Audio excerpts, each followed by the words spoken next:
So welcome everyone. Thank you for joining us. I am chair of the Municipal Electric Utility Task Force that was established by the Decorah City Council. We've been holding a series of these education events where we have been asking questions of the general managers and CEOs of various municipal electric utilities around Decorah.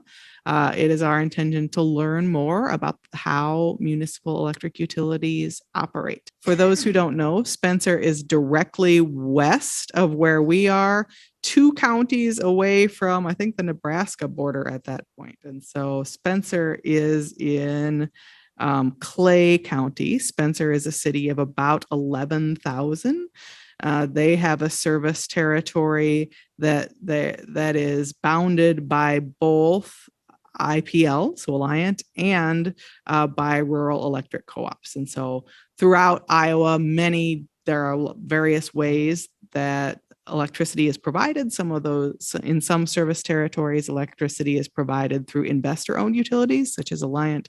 In other areas, electricity might be provided by municipal electric utilities, which are owned by the city, or by rural electric co-ops, which are cooperatively owned by those communities. I would like to welcome Steve Pick. Yes. Great. Thanks for the invitation. Thank you very much, Stephen. We really appreciate you taking your time to talk with us this evening. I have shared with you a set of questions, and so we have a series of questions that I'll be asking. The first set of questions is about energy and transmission. The second set of questions is about rates. The third set of questions is about distribution and reliability. We've got a section about distributed generation and energy efficiency, community impact and benefits of utilities, total asset value, and then just a general what advice might you have for us. And so I'm going to start with that first set of questions. Could you please tell us, where does your energy come from? Are you part of a joint action agency or buyer group? And do you have owned generation? Are you planning more? I'll stop there. Sure. So we are really unique, I feel. We actually are involved in a little bit of everything, I would say. We have a contract with Western Area Power for some hydro energy. We own shares in 2 coal-fired power plants.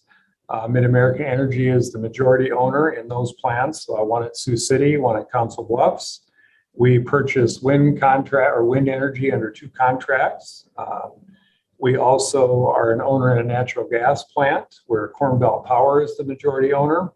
And we also own our own diesel generator, an emergency standby unit, which, as luck would have it, you maybe can hear the background noise that I have today. We are running today as part of the market conditions with the heat conditions that the Southwest Power Pool is experiencing. So we are generating today with our standby unit. So in addition to those resources, we are a member of NYMECA, which is the North Iowa Municipal Electric Cooperative Association.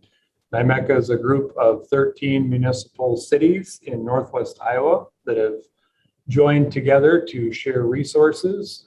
Some of us have peaks in the winter, others have peaks in the summertime. So because of that diversity, we share those resources and we have some natural synergies that way. Let's see, are we planning more generation? So we are. Our jet turbine, our standby generator, is over 50 years old. So in terms of life cycle, it's really at the end of its useful life. Probably more in terms of technology than hours. It really doesn't have that many hours of runtime, but really life cycle wise and what's going on in our industry right now with more and more renewables coming online, our coal plants are not running as much as they used to. So when wind energy that's not dispatchable this week, the wind energy isn't generating as much as it usually does, which is causing the lack of generation in the Southwest Power Pool. That's the reason our diesel generation, actually ours and most of the members in NYMECA are running today. We ran yesterday also for 6 hours. So as we look at the age of our unit, what's going on in the industry, we are looking at replacing that unit with something newer, more efficient, and something that would fit better into the current energy landscape. Great, thank you. Do you participate in wholesale energy capacity markets? Who is your transmission provider and what are the costs? So we do participate. We're in the Southwest Power Pool. So we are unique in that because of our ownership in the coal plants, we own transmission from Spencer to those coal facilities. Also, back in the mid-60s when NYMECA was formed, we also formed a partnership with Corn Belt Power Cooperative. So our NYMECA members own an undivided interest in the Corn Belt transmission system. So we as a municipal utility own an undivided interest in about 1,700 miles of transmission in the Corn Belt system. So that is very unique for municipal utility. So in addition to that, some of our wind that we purchase does come over the SPP transmission system. So we do pay NITS transmission on that energy. Thanks. And so just out of curiosity, when was your MEU established? And you want to tell us, can you tell us anything about how you came to have ownership of those generation? Sure. So actually, the community of Spencer purchased the electric utility at a sheriff's sale. In 1901, the for-profit utility company went broke and the electric utility was for sale. So the community bought it for, I think it was $17,000 back in 1901 at a sheriff's sale. It was under the city of Spencer until I believe 1942 when the community voted to place the municipal utilities under a separate board of trustees. And we've operated electric and water and steam heat back then under board of trustees. And then in 97, the community voted to add telecommunications. So we also offer telephone, TV, and internet also under SMU. Sounds like you had a heck of a bargain back at that 1901 sheriff's sale. It's paid great dividends for the community. Thank you. The next set of questions is about rates. And so can you tell us about what your rates are for residential, commercial, industrial, if those are the classes that you use? Tell us a little bit about how you set rates and determine rate classes. Sure. So we have one residential rate, we have a small commercial rate, non-demand, and then we have a small commercial demand and a large commercial demand rate. So we generally work with our engineer to conduct a rate study, and then we update that on an annual or every couple year basis.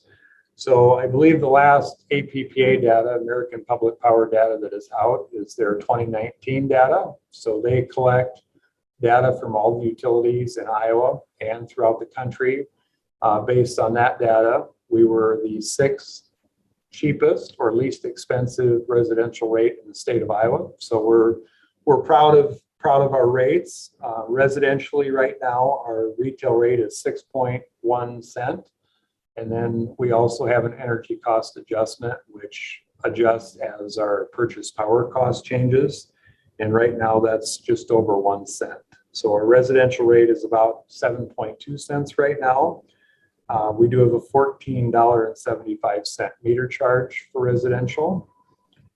Moving into our small commercial, we have a 7-cent energy charge with a $20 meter charge.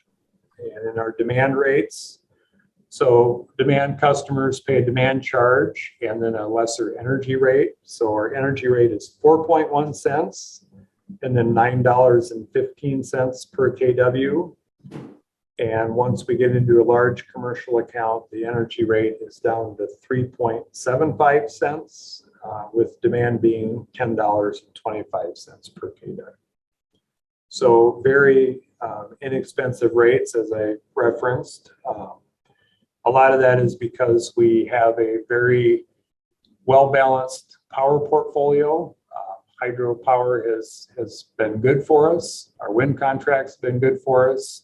Our partnership with NYMECA has been good for us. So all of that plays into our ability to keep our rates really low. I guess we'll get into undergrounding later. That also plays a role in it, in my opinion. Great. Can you tell us about your history of rate increases and any projection for future rate increases? Sure. Our last one we adopted in December. It went into effect March 1st. It was basically 2% in general. It varied a little bit by customer class. We don't have a projection on anything going forward. A lot of that will depend on, as we look at replacing our generator, and what that will look like as we put that unit into our rate base, and what it will take to basically retire our current unit and put the new one into its place, and what it will take to make the debt payments, quite honestly. All right. You mentioned that you work with the engineers to set the different rates for the different classes, and I'm wondering if you could just give us any more detail about that. Like, what kind of things are you considering as you set the different rates for the different classes of customers? So really, when an engineer does a rate study, residential, pretty simple to look at. When they get into commercial classes, they look at levels of demand. So basically the level of peak usage in a business. So that's really what dictates what rate class you go into on a commercial account. And then you look at bundling those customers that are like users into the same rate class. And then we try to assign the similar costs into those rate classes, and basically push the cost into those categories and assign rates across the board. So in theory, you're collecting rates according to where the rates or the costs are. Obviously, there's a lot of analysis and predictions that go into that, but that's the goal of a rate study. Great, thank you. The next set of questions is about distribution and reliability. Can you tell us a little bit about the crew that manages your distribution system, and tell us what happens in an emergency, both small scale emergencies, but maybe large scale emergencies, such as the derecho that Iowa experienced? Sure. So we did not, or weren't affected by the derecho because we're far enough west. We use all of our own staff for all of our own maintenance. We are really, one of the things I wanted to make sure I talked about was people during this talk this evening. You know, with 3 utilities, we have a very diverse set of employees. So we've got linemen that are very specialized. We've got water operators. We've got a guy here tonight running our standby generator. That's kind of a jack of all trades. We've got dispatchers. We've got customer service people. We've got communication techs. We've got our internet systems administrators. So we've got a really wide, diverse group of people. So emergencies happen, certainly. We manage our own outages. We take care of that with our staff. We had a New Year's Day outage that affected the whole town several years ago. We had more people show up, probably 3 times show up than we called, just because that's how engaged our employees are in what we do. So, you know, the benefit of being a municipal and being in your community, and you know, I get text messages when we have an outage from people around town before I hear from our control center, just because the community we live in, and we're all neighbors and friends, and that's how it works. So, you know, people, we've got great people, and they're very specialized, and it's a great team. I'm really proud of our people and what they do. Great. Do you carry insurance? And then also, do you have statistics on your reliability? So insurance in the electric business, there are certain things that are insurable. So our substation transformers, we have coverage on that. Overhead power lines, like our transmission lines, that's not insurable. Nobody will write coverage on that. So as an electric utility, that's something we self-insure, and every utility self-insures that. We do have coverage on streetlight poles. That's a coverage that our insurance carrier added a few years ago. So there are some unique coverages like that. Certainly our buildings, our equipment, our vehicle, all those types of things are insured. Our generator is insured for physical damage, but not mechanical breakdown. So insurance is available for some things, just not on the transmission or distribution lines. The next question was about reliability. Oh, yes, yes. I don't have those in front of me. So we do use APPA's e-reliability tracker, which monitors basically minutes of system outage and customers. We're very high in that, and part of the reason that I should say we're very reliable, because we have an underground system. We're about 95% underground versus being an overhead system. That was a decision the utility made in the mid-70s. We have very few blocks of overhead distribution left in town. It cuts down on weather-related outages and squirrel-related outages and all kinds of things. So underground, huge benefit in terms of reliability, and I believe on rates as well. Yeah, wow, 95% underground. Okay. Do you have internal generation and islanding capacities? So currently the generator that we have running tonight is a 22 megawatt unit. Our system peak is in the low 30 megawatt range. So today we could not carry the entire community if we had to island.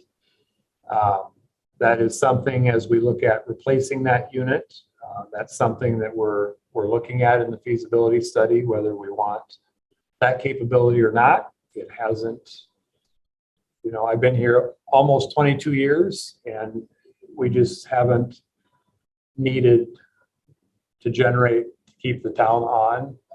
That whole town outage that I referred to was a little over an hour that we were out before we had the system fixed, or the problem fixed, and the entire system back on. So we have very, very low outage times, and that's something we're really proud of. But we also recognize that the industry is changing around us, and we want to stay in front of that and be prepared for that as well. Great. And so by staying in front of that and being prepared for that, do you take that to mean that you're going to be working towards islanding? Well, capacity to do so?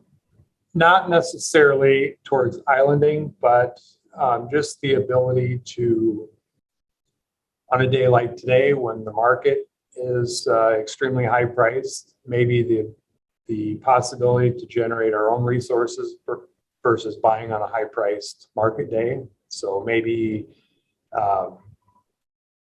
diesel or natural gas or dual fueled unit that would, obviously natural gas is high right now.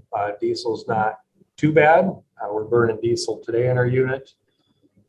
So that type of analysis is what we're going through as we look at the future of our generation. Great. The next set of questions is about distributed generation and energy efficiency. So can you tell us what your energy efficiency programs are like? Do you offer any version of net metering or community solar? And how are you planning for building electrification and EVs? Sure. We do have an energy efficiency program today. Basically, we do a lot with energy efficient lighting. We do quite a bit with HVAC, Energy Star HVAC. Really, I would say lighting still holds a lot of value in terms of energy savings. HVAC equipment, that's kind of a dwindling opportunity just because all of the equipment out there is Energy Star. So unless people go all the way to geothermal heating and cooling, the savings and the benefit of an energy efficiency program might be somewhat limited. So as we look at future programs, I can envision some changes on HVAC, maybe not being quite as involved as it is today, and maybe our rebates would be limited to geothermal. In terms of net metering and community solar, we do have an interconnection agreement, a draft or a standard interconnection agreement. We don't do net metering. What we do, we'll pay avoided cost for somebody that interconnects with us, somebody that wants to put in distributed generation. Today we have one of those. It was our middle school. They put a small solar project up really for a demonstration project for the students there. We don't believe net metering is right for us, just because it could lead to some pretty significant cost shifting between customer classes. So we don't do net metering. Municipals aren't required. Municipals or RECs aren't required in Iowa to do net metering. So we pay avoided cost. And a couple years ago, we and several other NYMECA communities looked at building several community solar projects, hoping to get some economies of scale, trying to get the price down as inexpensive as we could. That project, while we got a really good project put together in, I believe, 4 communities, it came down to where we just couldn't get the purchase power price down far enough where we could justify doing it. So in Spencer's case, I won't talk for the other communities, but in Spencer's case, we really are driven by customers, and what we hear from our customers is the amount of my bill is a lot more important today than where my energy comes from. So when we looked at what a solar project was going to do for our purchase power price and what that was going to do for our average price of power, it didn't make sense at that point in time. And we recognize that solar prices will continue to come down. So solar will play a role, and certainly we're interested in solar. But when we looked, we weren't able to get the deal done at that point in time. So we are actively considering 2 proposals on smart metering. As we look at electrifications and electric vehicles, rate design becomes extremely critical, because we want to make sure, as I talked earlier about, making sure that customers pay their fair share. So currently our residential customers don't pay demand charges. However, if a residential customer starts to, say, charge a vehicle or 2 at the wrong time of the day, they could start contributing pretty significantly to our peak. Or a retail business could start, by changing behavior, we could change our peak significantly. So kind of our first step is to get as much customer data as we can, and that really starts with granular usage data. So we've met with 2 metering providers, and we're considering those proposals so we can start gathering data, which will help in rate design as we start looking at what could happen as EVs start to become more and more prevalent. As charging stations roll out and the network starts to build, certainly there will be more and more of them, And certainly we think with our rate structure and our low rates, we think we're positioned really well. If you haven't driven an EV, they're pretty impressive. The torque and power is phenomenal. So we think they certainly will play a role, and we want to facilitate that, but we also want to do it responsibly and make sure that we're not doing something either from a rate perspective or from a system perspective that's going to create hardware down the road. Great, thank you. The next set of questions is about community impact and benefits of your utility. So do you have a pilot or other community funding mechanism? Tell us a little bit about how your community benefits from your utility. So we do. We pay 5% of our revenue without the energy cost adjustments. And since that's a hard cost, we don't pay 5% of that amount to the city. Basically that's a direct reduction of the property tax asking of the city to the taxpayers. But I think really that's pretty small in terms of how SMU benefits the community. When I look at what our rates are, whether it's electric or communications, in terms of how we compare to other communities. When we got into the telecom business, it was honestly, it was about not having access to Iowa Hawkeye football games and Iowa State Cyclone football games. And fast forward 20 plus years, and now it's all about internet, broadband, and we're a fiber to the home community. We have been now for a couple of years. And what our customers pay for internet is extremely competitive. So I think what we send over to the city's general fund probably pales in comparison to what our customers save in terms of retail rates on their electric bill and on their telecommunications bills. Great, thank you. So you had the 5% payment in lieu of taxes. Do you happen to know how much that was? Do you pay that like once a year on an annual basis? It's about, between electric and water, it's about $600,000 a year. Oh, and that's combined electric and water? Yes. Okay. Great. Could you tell us about your successes or challenges, or both, and any future plans that you have? So, I think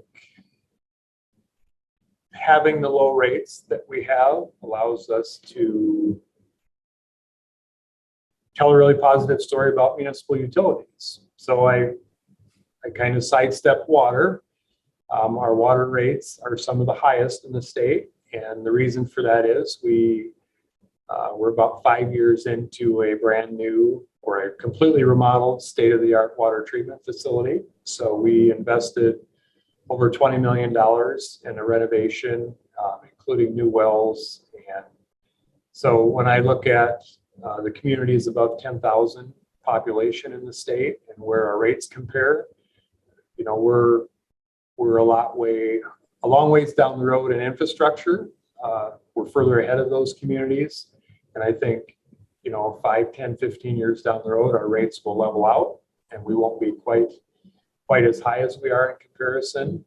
So water has been a bit of a challenge, I would say. Success, certainly the communications business has been a success.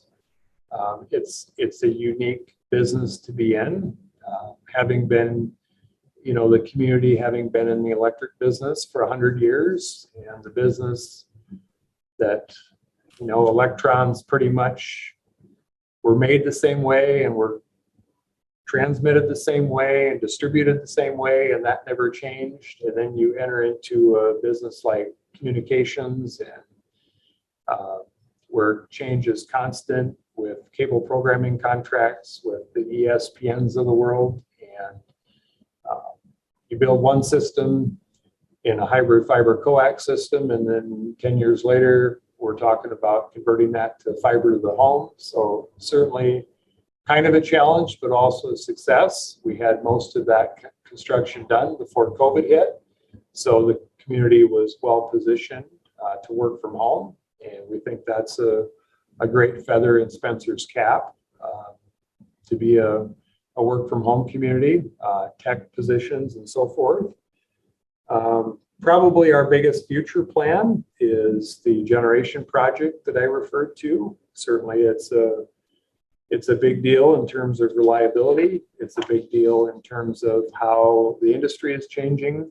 Certainly it's a big deal from a rate perspective, and from a financial perspective, it'll be a very significant financial investment for the community and for the utility.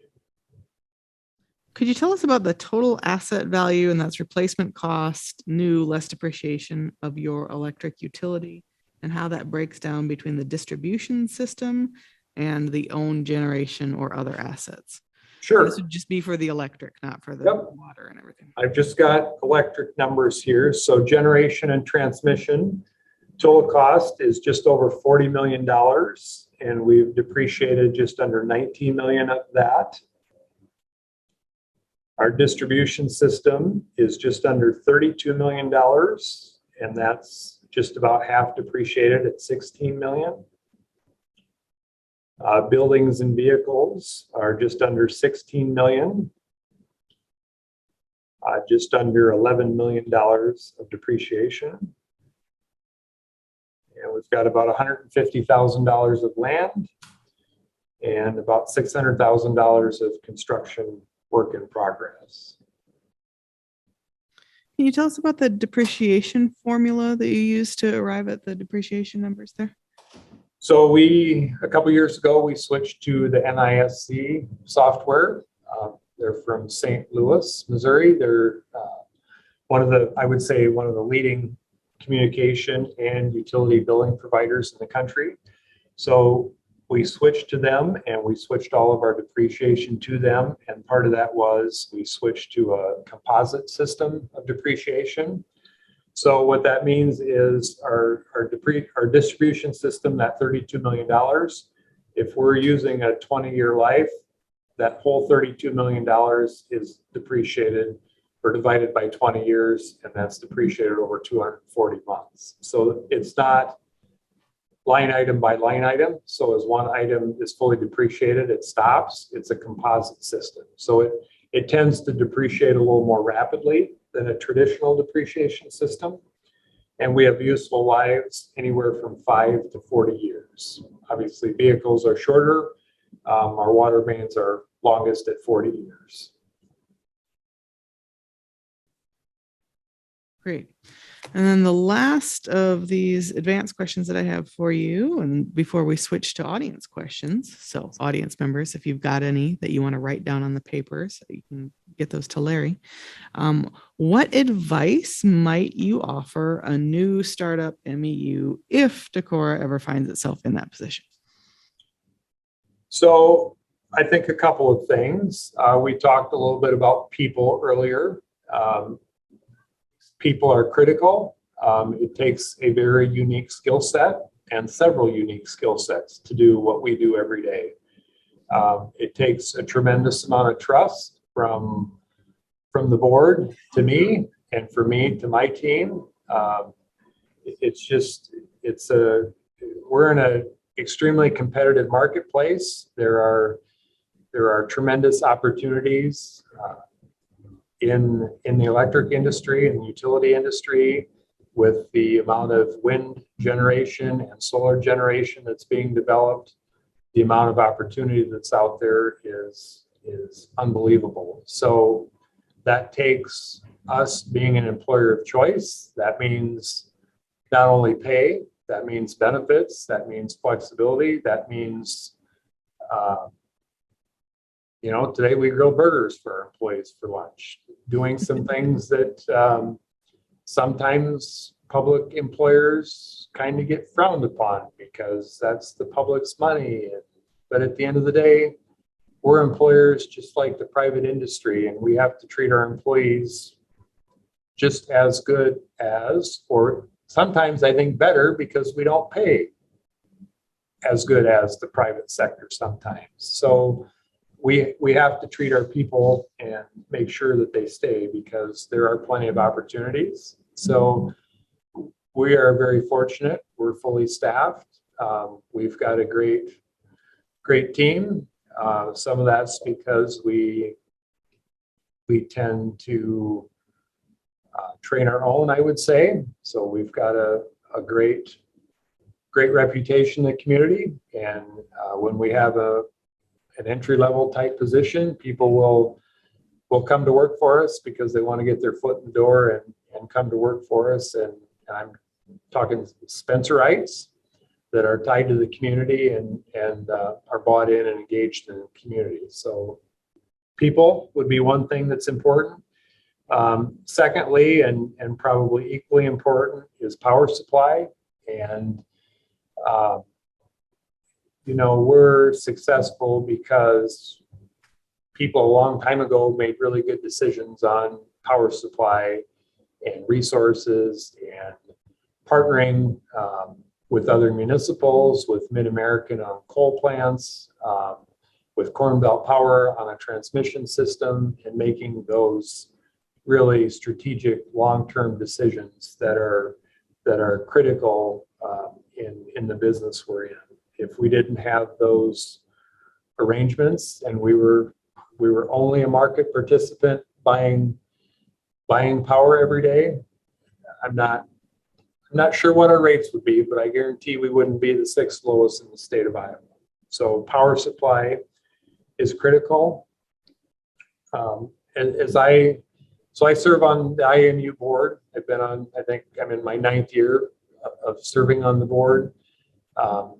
This isn't intended to be a political statement, but I think there's a strong reason for a municipal utility to be under a board versus under a council.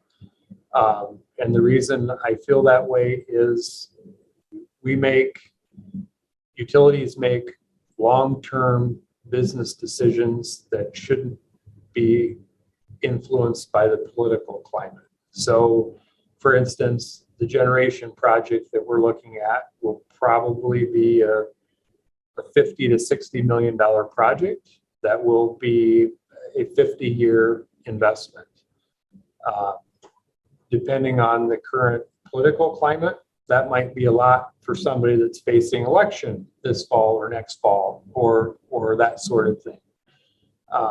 Also, we tend to have less turnover in staff in municipal run utilities than we do in council run utilities. Stability is key.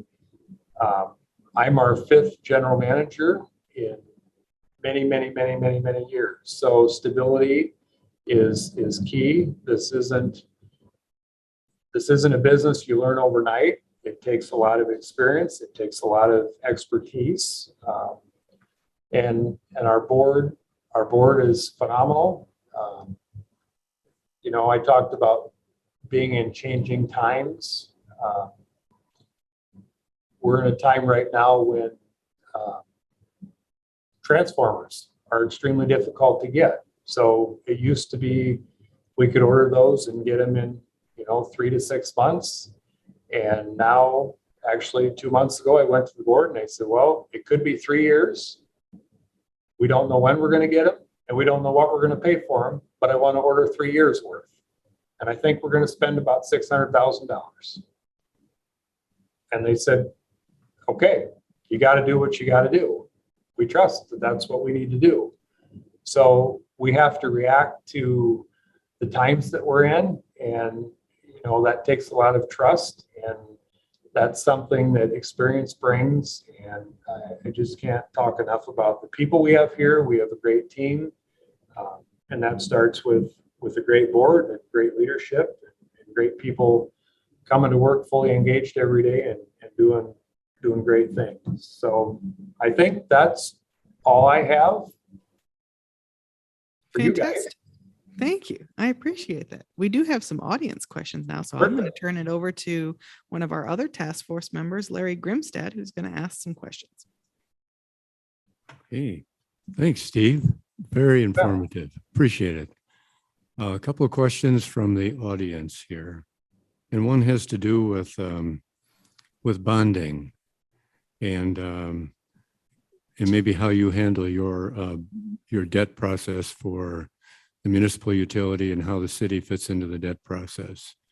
So the question is, as part of a feasibility study, it would be interesting to get a study on bonding rates and city limits on bonding.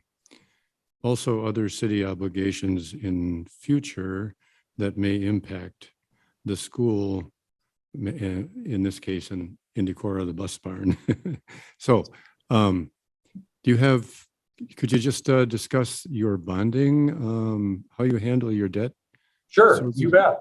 So we stand alone for bonding purposes. We have our own Moody's rating, as does the city of Spencer. Certainly, when we go through a bonding agency process, they certainly look at what's going on with the city finances as well. That plays heavily into our rating as well. We've been able to have really good ratings calls with Moody's. On the electric utility, water is a little bit more of a challenge. Moody's loves cash. So when you go to a bond rating, Moody's loves utilities that sit on a lot of cash. And we took the approach, the last couple of years when interest rates were in the tank and we were paying higher interest rates on our bonds. Our water utility paid off some bonds because it made sense to do so. And we kind of got dinged from Moody's because we spent down cash to save interest expense. So you just have to manage that process. We work with public financial management when we go through a bonding process or a rating. So they're instrumental in helping facilitate those calls. You talk about trends with sales. You talk about customer trends, customer concentrations. They're going to want to know who your 10 biggest customers are. And ideally, you don't have one customer that's a huge percentage of your sales, that type of thing. Those are things that make the bonding agencies nervous, because if one customer goes away, that could potentially affect your ability to repay your bonds. So it's a process. The offering statements, there's a tremendous amount of detail in there. It's not with a firm like PFM's help. It's not a insurmountable process to go through. Okay, thanks, Steve. Another question, and this has to do with where you probably have to give most of your emphasis or most of where your problems are. Do you have more problems to respond to concerning wastewater treatment plant or the municipal electric utility? So SMU is the electric, water, and communications. So the city takes care of the wastewater and garbage in Spencer. So we have a department manager for electric, and I do oversee our water department. And then we also have a telecom manager that takes care of that. So we have very qualified staff members that take care of the electric and that takes care of the telecom. And quite honestly, the water department really takes care of itself. Problems,